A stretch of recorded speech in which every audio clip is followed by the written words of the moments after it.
Hi friends, ఈరోజు నేను చూపించిన వీడియోలో శివరాత్రి రోజు సింపుల్గా నేను ఎలాగ దేవుణ్ణి అలంకరించుకున్నానో చూపిస్తున్నానండి. ఇదిగోండి, చూపిస్తున్న విధంగా ఒక ముగ్గు వేసి దానిపై పీట పెట్టి శివదేవుడి ఫోటో పెట్టి దాని మీద మామిడి కొమ్మలు అటు అమర్చానండి. పువ్వులు బోలా శంకరుడండి, మనం కోరగానే వరమని ఇచ్చేవాడు. శివరాత్రి రోజు మనం ముఖ్యంగా నిలారం ఉంటారండి. రాత్రంతా జాగారం చేస్తారు. జాగారం చేసిన తర్వాత రోజు మళ్ళీ కోవులకి వెళ్ళి శివాభిషేకం చేస్తారండి. ఏ పూజకైనా ముందుగా గణపతిని పెట్టుకోవడం మన ఆనవాయితీ అండి. మొదట గణపతికే పూజ చేసిన తర్వాత మనం ఏ దేవుడికైనా పూజ చేస్తాము.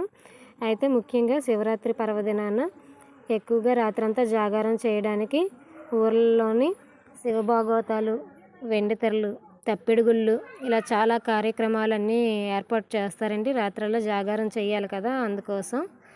అయితే శివరాత్రి రోజు మాత్రమే ఎక్కువగా అందరూ జాగారాలు చేస్తారండి. చాలా పుణ్యక్షేత్రాలన్నీ ఈ శివరాత్రి రోజే దర్శించగలుగుతాము.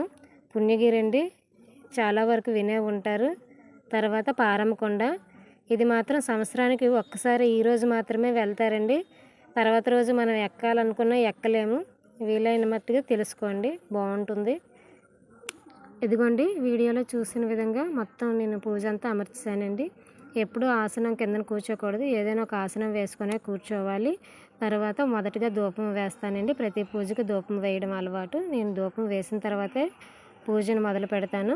తర్వాత ఆచనం చేసుకున్న తర్వాత శివదేవుని కథను పూర్తి చేసి ఈ పూజ కార్యక్రమాన్ని ముగిస్తానండి. తర్వాత కోవిలికి వెళ్ళి దైవ దర్శనం చేసుకుంటాను.